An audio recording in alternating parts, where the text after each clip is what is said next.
to the breaking news on your money and something the nation has not seen since Bill Clinton was president. An announcement coming moments ago that will determine how much a mortgage, a car loan, or a credit card is going to cost you. It is the Federal Reserve's most aggressive move on interest rates in decades and will increase your borrowing costs. It's all meant to help reverse inflation. Just digging into this, the markets are reacting there. If you saw the Dow reaching its highest of the session, up climbing. If you put it back up there, it seems to like what it heard, or there's a few ways you could interpret that. But the Dow's up 200 points. Just to dig into this for a second, the release, John, the 50 basis point rate hike was expected, and this is the Federal Reserve trying to tackle inflation.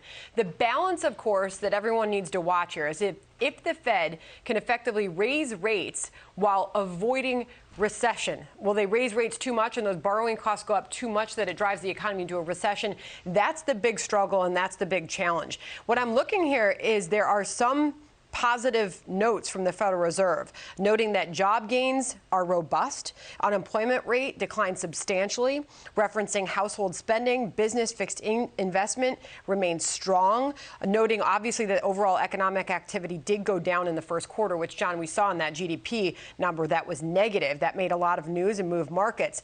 But the negative here is that inflation remains elevated, says the Fed, and inflation reflects supply and demand imbalances, and it reflects higher energy prices and price pressures. And that is what the Federal Reserve is trying to get a tackle on.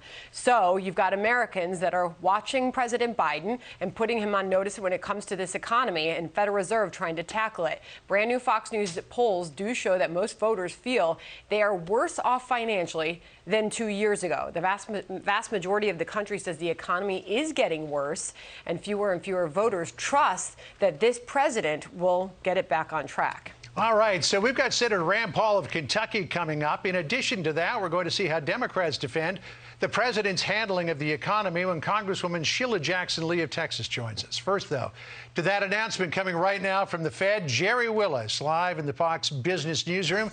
It was as expected, Gerri, but still, it's going to affect a lot of people. Well, John, it is as expected, and Wall Street does love it. A 50 basis point rate hike for the Fed funds rate. It brings that range to 0.75% to 1%. This is an aggressive move. You're seeing history here, folks. This hasn't happened in 22 years, a very big rate hike. And as Sandra mentioned, the Fed announcing that economic activity slowed in the first quarter.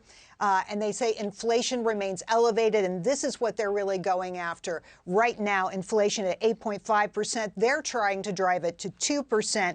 And in this release today, they say there will be more rate hikes to come. So you're going to bet in June we could see another rate hike, perhaps of this size, this magnitude, and possibly more in the back half of the year. What they do say that's positive about the economy is that consumers continue to spend and that the unemployment rate has declined substantially. The jobs market is on fire. They're also selling some of the investments they made, $8.9 trillion worth of securities during COVID to help the economy. That will start getting sold by June 1st.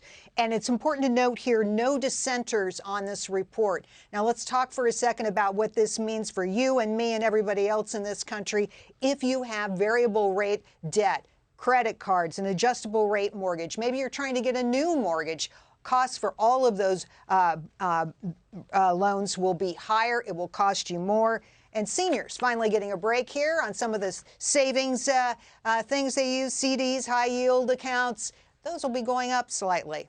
Back to you. A little more money in their pockets, but a lot of money out of other people's pockets as interest rates, as you pointed, go up. Gerri Willis for us in New York. Gerri, thank you. Hey, Sean Hannity here. Hey, click here to subscribe to Fox News YouTube page and catch our hottest interviews and most compelling analysis. You will not get it anywhere else.